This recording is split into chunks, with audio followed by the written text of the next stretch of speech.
Good morning. I'm proud to be joined by our distinguished whip this morning.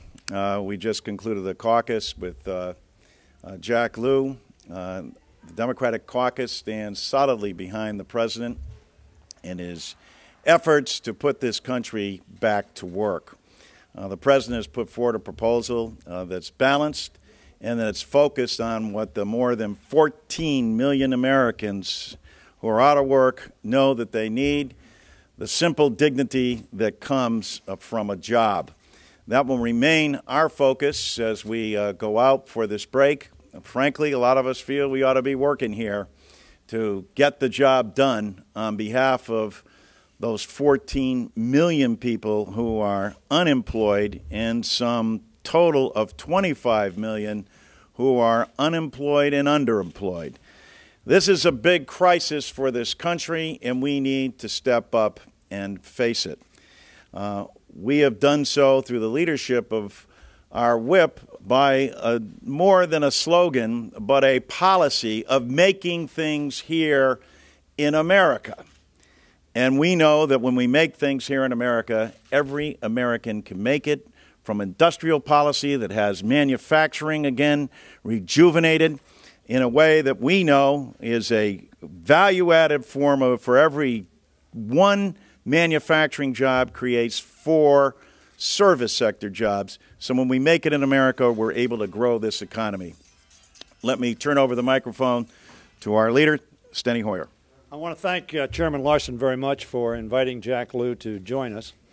I want to first of all say that Leader Pelosi could not be with us at this. She was briefly at the caucus. She is at the funeral for Kara Kennedy, and we want to, on behalf of all the caucus, extend our deepest sympathies to both the Kennedy families and to the Mondale families, who have both lost 2 daughters, 2 wonderful people who died way too young. Jack Lew today talked about what the president's focus is and what our focus has been and continues to be, and what we think the House of Representatives' focus ought to be and what the Senate's focus ought to be, and that is jobs.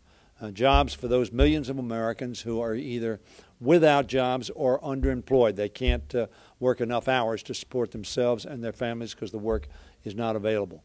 We believe there is no more important agenda before the American people, and therefore before this Congress, than job creation. We believe the president has offered a comprehensive plan to help small businesses, to help consumers, to give tax breaks to individuals, to make sure that they can make it in America. As Chairman Larson said, that's not just a slogan. It's a good slogan. But if it were a slogan only, it would not be worth much.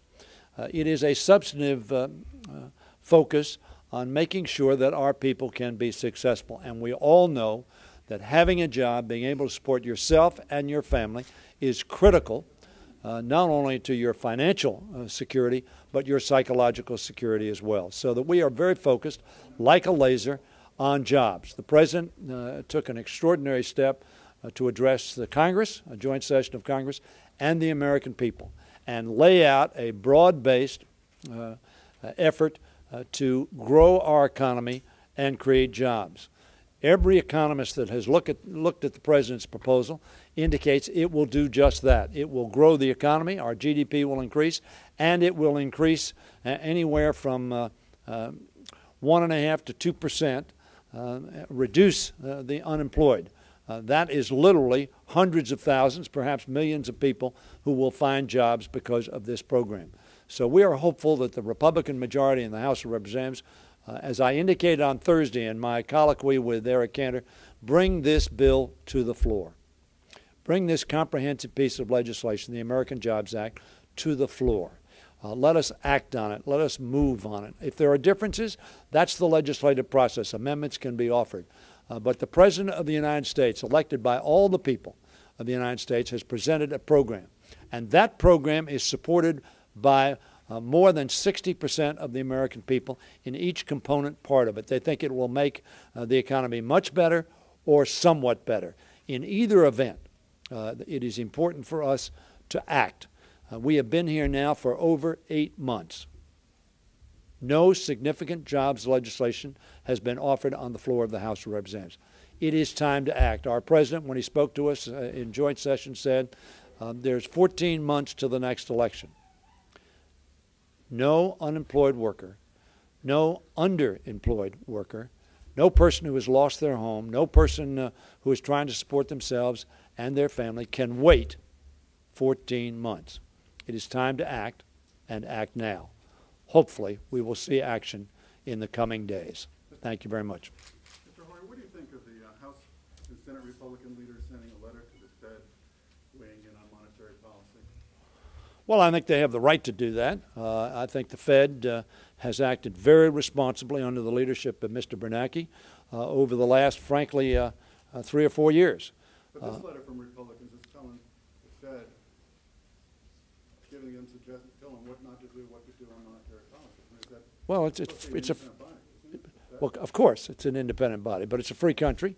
The Republicans and Democrats and others have the right to make suggestions to the Fed or to the President or to the Congress.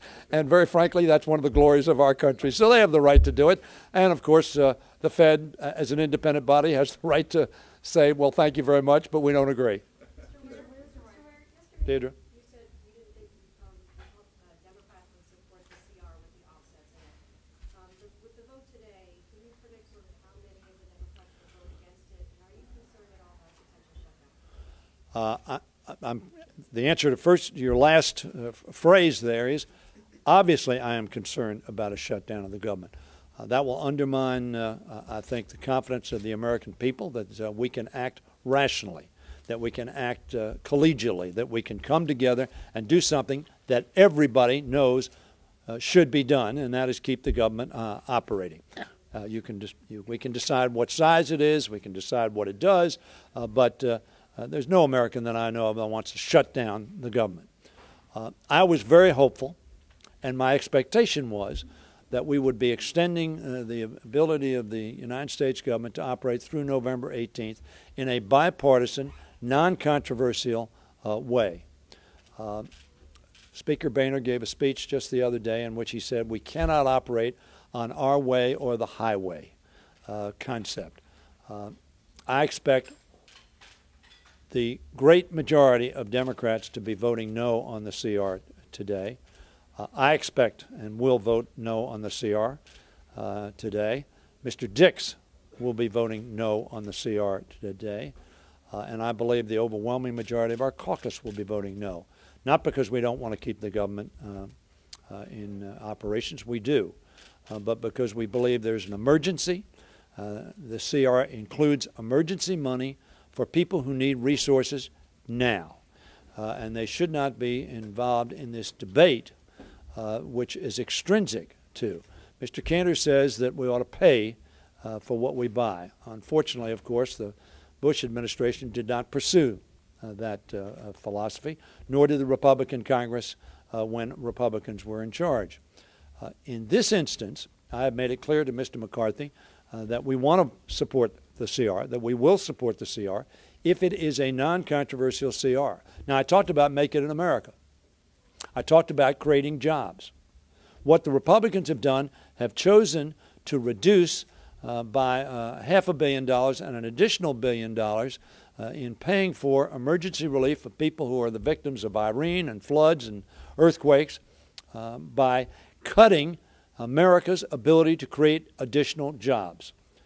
This money that they're cutting, which deals with making sure we have advanced technology for automobiles that are competitive in the global market and that will create jobs here at home now, is a bad policy in and of itself, forgetting about the CR. And it's unfortunate that the Republicans have chosen, once again, to put in a poison pill that they knew we would not agree to in a piece of legislation they know has to pass. I would hope Mr. Boehner and the leadership on the Republican side would reconsider. As you recall, if any of you were listening to the colloquy on Thursday that I had with Mr. Cantor, I made it very clear last week this was of real concern to us that we were undercutting America's ability to create jobs and to be competitive in international markets with respect to advanced automobile technology. About the jobs package, in the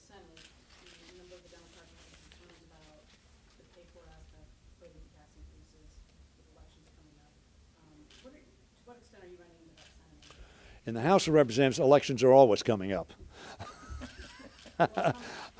So that concern, in my view, is we need to show the courage to act on behalf of the American people on a piece of legislation that we think will, in fact, expand the economy and grow jobs. Are there items in there that are controversial? Yes, there are. The legislative process will be to try to address those and see if we can come to consensus on a program that will effectively grow the economy and create jobs. So that although there are concerns, I would hope that the Senate would consider the package, and I would hope the House would consider the package, and then it will be open to amendment, and we can make such changes as both bodies deem to be appropriate. Just as a follow-up, would you support the paper aspect of it as the president? I personally would be able to support the pay-fors, yes. Moving to the Medicare and Medicaid side of the ledger, And I speak for myself personally on that. could you describe the way that Mr. Liu explained the savings, the cuts within some of the Medicare and Medicaid programs, and more importantly, how is that message playing among your caucus, among the Democrats? Well, first of all, I'd say that the caucus was both relieved on one hand and also reinforced on the other with the president's message. His commitment when he stood up and talked about his ability to veto if the other side determines it's going to cherry pick in such a manner that it will impact the value-added programs of Medicare and Medicaid, got great applause from the caucus. There's still concern in our caucus about the president's proposal, but I think the president has been clear. We want to see what the other side is going to put forward in this continued debate. And I'd just add one other thing with regard to the question that was asked about the CR and what's happening with our colleagues on the other side in the House. I come from a state that's been impacted by a hurricane. There are others that were impacted by earthquake and tornado and wildfires. People who are coming from those states who have been impacted are voting no. They are tired of having the victims of a storm being held hostage to an ideology that was never imposed by anyone else on any other state or individual. That is flat out morally wrong what these guys are attempting to do, and that's why we feel so strongly about it. Are you a no vote, Mr. Larson? I am a no vote.